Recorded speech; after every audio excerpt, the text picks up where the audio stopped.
रात के 10 बज चुके हैं और मैं हूं आप सभी का अपना शावेज़ मलिक और हाज़िर हूं आप लोग के सामने फिर से एक क्राइम की कहानी को लेके, एक क्राइम की घटना को लेके। अच्छा, आज के दिन की कहानी शुरू करूं तो आप लोगों को बताना चाहूँगा कि आप लोग देख रहे होंगे कि आज जो बैकग्राउंड है वो चेंज है। मैं कहीं खेत पर बैठा हुआ हूँ। तो मैं अपने गाँव आया हुआ था और मुझे ऐसा लगा कि लौटने में शायद रात हो जाए, और रात हो जाएगी तो किस समय जाकर शूट करूँगा, किस समय वीडियो अपलोड करूँगा। तो मैंने सोचा यहीं खेतों पर बैठूं, यहाँ की हवा खाऊं, आबो हवा का मज़ा लूं। यहाँ पर चरन परन सब बोल रहे हैं, तो यहीं पर बैठकर मैं वीडियो बनाता हूँ आप लोग को क्राइम स्टोरी सुनाना। मुझे भी अच्छा लगता है, आप लोग भी मेरे साथ जुड़े हुए हैं तो एक तरीके से फैमिली की तरह है। तो मेरा फ़र्ज़ है कि डेली मैं आप लोग को क्राइम की कहानियाँ सुनाऊँ। अब लेकिन चूँकि मेरे पास जो इक्विपमेंट थे वो थे नहीं, बस जेब में मेरी माइक पड़ा हुआ था और बाकी स्टैंड वगैरह तो यहाँ पर मेरे पास था नहीं। तो मैंने सोचा चलो इसी तरीके से खेत पर बैठकर आप लोगों को कहानी सुनाता हूँ। तो आज भी आप लोगों को जो कहानी है वो बाहर से ही मिलेगी और थोड़ा आप लोगों को भी ठीक लगेगा। आप लोगों का भी थोड़ा सा ऐसा लगेगा कि रोज़ रोज़ एक ही चीज़ देखकर, एक ही बैकग्राउंड देखकर शायद आप लोगों का भी मन भर गया है। तो मैंने सोचा इसी तरीके से ये जो कहानी है ये आप लोग को सुनाना चाहिए। तो दोस्तों, जब कभी भी इंसान क्राइम करने के बारे में सोचता है, जब कभी भी क्राइम करने के बारे में सोचता है तो उससे पहले वो बड़ी प्लानिंग करता है। वो सोचता है कि वो कुछ इस तरीके से प्लानिंग कर जाए कि किसी भी तरीके से वो पुलिस के हत्थे ना चढ़े। और कई बार ऐसा देखा गया है कि इंसान क्राइम करने से पहले महीनों तक बड़ी प्लानिंग करता है। कई बार लोग दृश्यम मूवी देखते हैं, कई बार लोग जाते हैं और इंटरनेट पर क्राइम करने के तरीके खोजते हैं। कई बार ऐसा भी हुआ है कि लोग जो क्राइम करते हैं उसको करने के बाद में उनको ये लगता है कि शायद वो किसी भी तरीके से पुलिस की नज़र में ना आए, लेकिन ये सब उनका वहम होता है। सिर्फ उन लोगों का ये मानना होता है कि उनके साथ में ऐसा कुछ नहीं हो सकता, जबकि ये सब मैंने आप लोगों को पहले ही बताया कि वहम होता है। और बाद में उनका जो केस होता है ये खुलता है, और खुलने के बाद में जब पुलिस इस पूरे केस का खुलासा करती है तो लोग बड़ा हैरान होते हैं। लोग सोचते हैं कि इस केस के अंदर ये लोग शामिल थे, इसके बारे में हमने सोचा भी नहीं था। तो आज की कहानी बिल्कुल भी इसी तरीके के एक रिश्ते की है, रिश्ते को तार तार कर देने वाली कहानी है। और उसके बाद एक खौफनाक प्लानिंग की कहानी है जिसको आप लोग सुनेंगे तो सुन के आप लोग दंग रह जाएंगे। तो पूरी कहानी सिलसिलेवार तरीके से आप लोग को सुनाऊंगा, बस आप लोग इस वीडियो में अंत तक बने रहिएगा। दोस्तों, आज की कहानी की बात करें तो आज की कहानी की शुरुआत होती है पाकिस्तान से। पाकिस्तान में एक जगह लगती है फैसलाबाद, और इसी फैसलाबाद से सटा हुआ एक गाँव लगता है। इसी गाँव के अंदर एक परिवार रहा करता था। परिवार के अंदर एक व्यक्ति हैं जिन व्यक्ति का नाम है मुशीर खान, और उनका एक बेटा है जिसका नाम जीशान है। उनकी जो पत्नी है उसका नाम फरजाना है। ये जो परिवार था 3 लोगों का परिवार था। खुशी खुशी ये जो परिवार था अपनी ज़िंदगी बिता रहा था। सारी ही चीज़ें एक्यूरेट जैसे चलना चाहिए थी वैसे चल रही थी। जो मुशीर खान थे उनके परिवार में हालांकि ज़्यादा पैसे नहीं थे, लेकिन उसके बावजूद भी इनका जो परिवार था खुश था। कम से कम जो चीज़ें इनको मुहैया थी ये उसमें खुश थे, और ज़्यादा कि इनको कुछ लालच नहीं था। इसलिए मुशीर खान भी जो कुछ कमाते लाकर अपनी पत्नी को दे दिया करते थे। और जो पत्नी थी फरजाना, वो भी अच्छे तरीके से अपने परिवार का भरण पोषण कर रही थी। जो बेटा जीशान था उसका भरण पोषण कर रही थी। सारी ही चीज़ें बढ़िया तरीके से चल रही थी। लेकिन उसके बाद में एक तारीख आती है 10 दिसंबर साल 2003।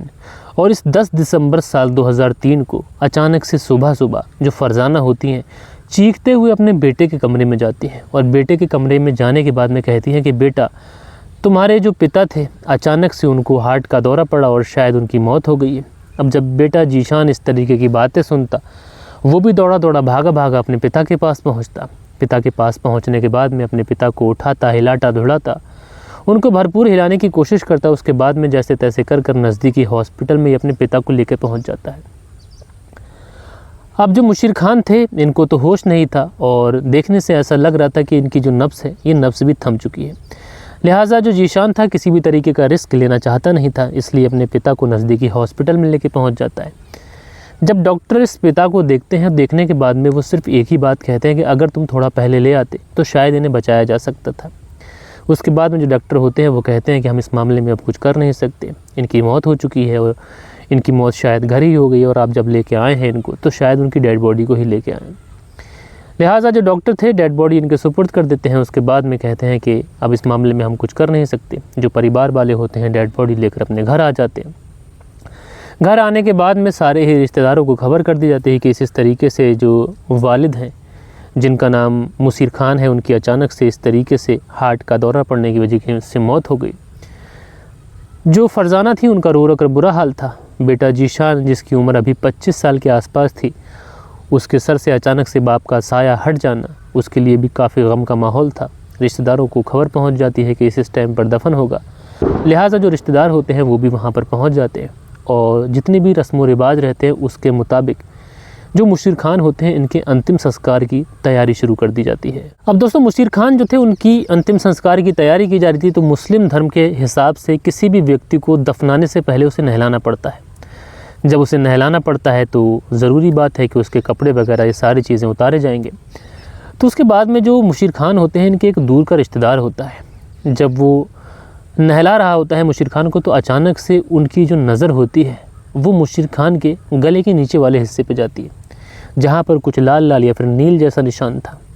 उसके बाद में वो जो दूर का रिलेशन वाला व्यक्ति होता है वो सीधा पुलिस को इन्फॉर्म कर देता है अलग में जाकर, और मुशीर खान के बेटे जीशान और उनकी पत्नी फरजाना को इस बारे में बिल्कुल भी इत्तला नहीं देता, कुछ भी बताता नहीं है। अब पुलिस को इन्फॉर्म कर देता है कि इस तरीके से एक व्यक्ति है, उनकी मौत हो गई है और मुझे मामला संदिग्ध लग रहा है। घर वाले कह रहे हैं हार्ट अटैक की वजह से मौत हुई है, लिहाजा तुम आ जाओ। अब पुलिस वाले जब इस तरीके की बात सुनते हैं, आनन फान में पुलिस वाले अपनी गाड़ी उठाकर वहाँ पर पहुँचते हैं। पहुँचने के बाद में जो मुशीर खान होते हैं उनकी डेड बॉडी को बहुत ही बारीकी से चेक करते हैं और चेक करने के बाद में कहते हैं कि हमें डेड बॉडी का पोस्टमार्टम कराना है। अब जब पुलिस वाले डेड बॉडी का पोस्टमार्टम कराने के बारे में बोलते हैं तो घर वाले विरोध करते हैं, कहते हैं कि हमारे पिता की हार्ट अटैक से मौत हुई है, हम भला क्यों पोस्टमार्टम करा दें। पुलिस पोस्टमार्टम करने के लिए अड़ी हुई थी, घर वाले मना कर रहे थे कि उन्हें पोस्टमार्टम नहीं कराना है। हालांकि जब मामला बिगड़ता देखते हैं तो कुछ रिश्तेदार जो जीशान होते हैं, उनकी माँ फरजाना होती है, उन दोनों को समझाते हैं, कहते हैं कि ठीक है, जब पुलिस वाले ज़िद कर रहे हैं तो उन्हें एक बार पोस्टमार्टम कर भी लेने दीजिए। अब उसके बाद में जो डेड बॉडी होती है इसे पोस्टमार्टम के लिए भेज दिया जाता है। अब जैसे ही डेड बॉडी का पोस्टमार्टम होता है तो इस डेड बॉडी के पोस्टमार्टम रिपोर्ट में जो चीज़ें आती हैं उससे कुछ इस तरीके की चीज़ों का खुलासा होता है कि जिसको सुनने के बाद में पुलिस दहल जाती है और जो लोग, जो रिश्तेदार इस डेथ में आए हुए थे, जो इस शोक समारोह में आए हुए थे, उनके भी पाँव तले से ज़मीन खिसक जाती है। दरअसल घर वालों की तरफ से ये बताया गया था कि मुशीर खान की हार्ट का दौरा पड़ने की वजह से मौत हुई है, जबकि जो पोस्टमार्टम की रिपोर्ट आई है उस पोस्टमार्टम की रिपोर्ट में ये साफ क्लियर है कि इनकी मौत दम घुटने की वजह से हुई है। अब दम घुटने की वजह से मौत हुई है, हत्या किसने की है, क्या है, ये अब पुलिस को सुलझाना था। लिहाजा जो पुलिस होती है सबसे पहले मुशीर खान की जो पत्नी होती हैं जिनका नाम फरजाना होता है और साथ के साथ जो मुशीर खान के बेटे होते हैं जिसका नाम जीशान होता है, इन दोनों के पास आते हैं। पास आने के बाद में कहते हैं कि तुम्हारे पिता की हत्या की गई है, क्या तुम्हें किसी के ऊपर शक है। तो जो जीशान होता है जब वो हत्या की बात सुनता है तो वो तो चीखने लग जाता है। वो कहता है कि माँ, पिता की तो हत्या की गई है, तुम उस समय कहाँ थी। तो माँ बताती है कि सुबह सुबह जब मैं उठी तो ये मृत पड़े हुए थे। अब कौन आया घर में, किसने इनकी हत्या की, इस बारे में मुझे कुछ नहीं पता। पुलिस वाले इन दोनों के बयान लिखवाते हैं। बयानों में पूछते हैं क्या तुम्हारी किसी से कोई दुश्मनी थी, कोई रंजिश थी, हाल फिलहाल में किसी से कोई झगड़ा, पैसों का किसी से लेन देन या किसी से कोई अनैतिक संबंधों का मामला। तो जो फरजाना होती हैं पुलिस वालों को एक ही बात बताती हैं कि साहब हमारी भला किससे क्या दुश्मनी होगी, हम तो गरीब लोग हैं, मजलूम लोग हैं, ना हमारा किसी से ज़्यादा उठना बैठना है, ना ज़्यादा किसी से बातचीत होती है। ऐसे किसके ऊपर हम लोग इल्ज़ाम लगा दें, क्योंकि किसी की ज़िंदगी है, अगर बेवजह बर्बाद हो गई तो उसका गुनाह भी हमारे ऊपर पड़ेगा। लिहाजा पुलिस वाले इन दोनों के बयान दर्ज करवाने के बाद में अब इस पूरे मामले में अपनी छानबीन शुरू करते हैं। अब दोस्तों, पुलिस जब इस पूरे मामले में छानबीन शुरू करती है तो सबसे पहले इस गांव के अंदर अपने मुखबिर एक्टिव करती है। अब जब गांव के अंदर मुखबिर एक्टिव किए जाते हैं तो मुखबिरों से कुछ ऐसी बात, साथ के साथ पुलिस ने जो फरजाना थी और जो जीशान थी इनकी जब कॉल डिटेल निकाली तो पुलिस को कुछ ऐसी चीज़ें मिली थी कि जिसको सुनने के बाद में, जिसको देखने के बाद में पुलिस को कहीं ना कहीं ऐसा डाउट होने लगा था कि जो मुशीर खान है उनकी हत्या करने वाला कोई बाहरी व्यक्ति नहीं है, घर के ही किसी व्यक्ति ने हत्या की है। क्योंकि पुलिस ने वो सारे ही जो क्राइम सीन थे उनको चेक किया था और चेक करने के बाद में ये देखा था कि कहीं से भी कोई फोर्सफुली एंट्री पुलिस को दिखाई नहीं पड़ रही थी, ना कोई चोरी का मामला था, ना कोई डकैती का मामला था।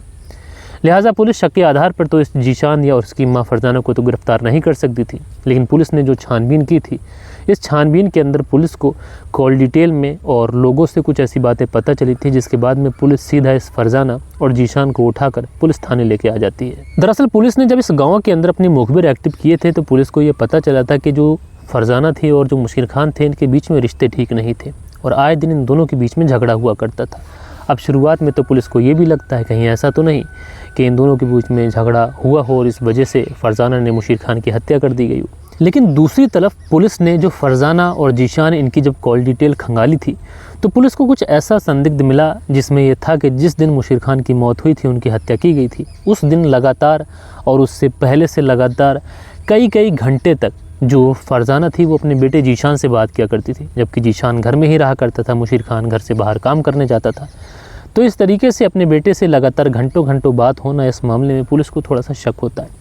लिहाजा इन्हें उठाने के बाद में जब पुलिस थाने लेके आती है, इन दोनों को फ्रंट सीट पर बैठाया जाता है और बैठाने के बाद में इनसे सिर्फ एक बात पूछी जाती है कि फरजाना से पूछा जाता है कि तुमने अपने पति मुशीर खान की हत्या आखिर क्यों की। अब जैसे ही फरजाना ये बात सुनती है वो तो भूप के देकर रोने लग जाती है। वो कहती है कि पुलिस जब मामले को सुलझा नहीं पा रही है, पुलिस जब मामले का खुलासा नहीं कर पा रही है, तो पुलिस घर वालों को ही फंसाने की कोशिश कर रही है, जबकि हमारा इस कत्ल के बीच में ना कोई इन्वॉल्वमेंट है और ना हमारा इस कत्ल से कोई लेना देना है। आप सही कातिल को पकड़िए और हमारे ऊपर संदेह करना छोड़िए। लेकिन पुलिस बड़े अच्छे से समझ चुकी थी कि जो फरजाना है ये बड़ी ही शातिर किस्म की महिला है। लिहाजा पुलिस अब इस फरजाना को अलग कमरे में बिठाती है और जो जीशान था इसको अलग कमरे में बिठाती है। और अलग अलग कमरों में बिठाने के बाद में जब फरजाना से पूछताछ की जाती है तो फरजाना को बताया जाता है कि तुम्हारा बेटा जो जीशान है उसने सारा जुर्म कबूल कर लिया है और उसको पुलिस से कुछ रियायत भी दिलवाई जाएगी और बेहतर यही होगा कि तुम भी अपना जुर्म कबूल कर लो, जिसके बाद में पुलिस से तुम्हें कुछ रियायत दिलवाई जा सके।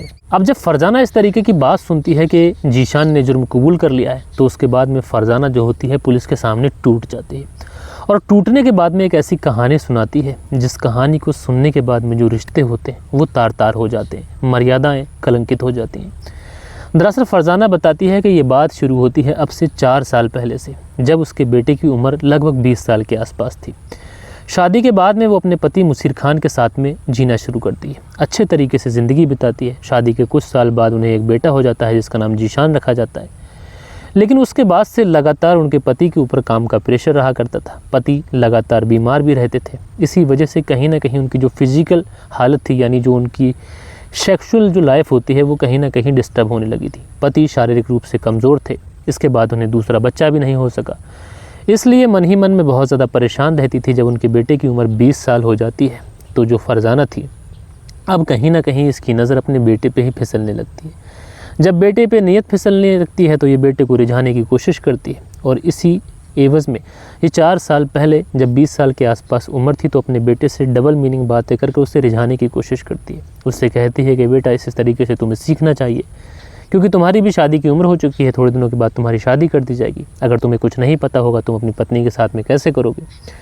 उसके बाद में ये किसी भी तरीके से अपने बेटे को समझाती है, बुझाती है और जो बेटा था शायद वो भी यही चीज़ें चाह रहा था। उसके बाद में दोनों कमरे के अंदर जाते हैं, दोनों एक दूसरे के साथ में इंटीमेट होते हैं।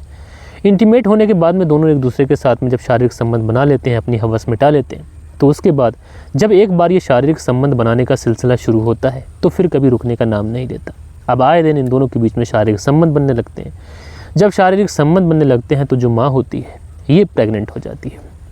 अब जब माँ प्रेग्नेंट होती है तो कहीं ना कहीं इन्हें ख्याल आता है मुशीर खान के बारे में। अब मुशीर खान को पता चलेगा तो क्या होगा, तो इसीलिए ये मुशीर खान की हत्या की प्लानिंग करते हैं। प्लानिंग इसलिए करते हैं ताकि मुशीर खान की हत्या कर ये लोग यहाँ से कहीं दूसरे शहर जाकर रहने लगे, शादीशुदा ज़िंदगी गुजारे माँ और बेटे। इस तरीके से इन्होंने प्लान बनाया था। और इसी वजह से जो मुशीर खान होते हैं जब रात का खाना खाकर सोए थे तो उसी समय एक प्रेस की केबल से जो फरजाना थी उसने अपने पति की गला घोंटकर हत्या कर दी थी। और उसके बाद में इन्होंने इस तरीके से दिखाया कि हार्ट का दौरा पड़ गया, फला चीज़ें हो गई। लेकिन दोस्तों कहते हैं ना कि जुर्म भले ही कितनी ही ज़्यादा प्लानिंग से किया जाए, कितना ही ज़्यादा सतर्क होकर किया जाए, जुर्म आखिर जुर्म होता है और ये खुलता ज़रूर है। और लोगों तक जब ये बात पहुंची थी तो लोग बड़ा हैरान थे कि सबसे पहले तो उन्होंने माँ और बेटे का पवित्र रिश्ता उसको कलंकित किया और उसके बाद में एक ऐसे व्यक्ति जो बहुत सीधा साधा व्यक्ति था, मेहनत मजदूरी करता था, उसकी इन्होंने ज़िंदगी छीन ली। बहरहाल दोस्तों, आप लोग इस पूरी घटना के बारे में क्या कहना चाहते हैं कमेंट्स करके ज़रूर से ज़रूर बताइएगा। और कल के दिन आप लोग के कुछ कमेंट्स भी थे, वक्त होता है कि आप लोग के कमेंट्स पढ़ लिए जाए। और दोस्तों कल के दिन हमारे चैनल पर जो कमेंट्स आए थे उसमें प्यारे लाल दुबे हैं लिखते हैं, मलिक भाई नमस्कार, कहानी अच्छी लगी, आपके बताने का ढंग बहुत अच्छा रहता है। तो प्यारे लाल दुबे जी आपका बहुत बहुत शुक्रिया। शाहनवाज शाह हैं लिखते हैं, हार्ट बनाते हैं भैया, आपका बहुत बहुत शुक्रिया। जगदीप सिंह हैं लिखते हैं, देश स्टोरी के लिए गुड वर्क, धन्यवाद जी। तो जगदीप सिंह जी आपका बहुत शुक्रिया। सुनील त्यागी हैं लिखते हैं, नमस्कार मलिक भाई साहब, रेणु सुनील त्यागी शियाना बुलंदशहर से। तो आप दोनों पति पत्नी का बेहद शुक्रिया। मोहम्मद रियाज हैं, लिखते हैं एमडी रियाज जाने जाना शावेज़ भाई की, आप कभी दुबई घूमने गए हो? भाई मैं दुबई रहा हूँ, 4 साल मैंने वहाँ पर जॉब की है और बहुत जल्द मैं प्लानिंग कर रहा हूँ कि अपनी वाइफ और अपनी बेटी के साथ में दुबई घूमने आऊँ, और जब आऊँगा तो आप लोगों को अपडेट करूँगा, जो लोग मिलना चाहें उनसे मिलूँगा।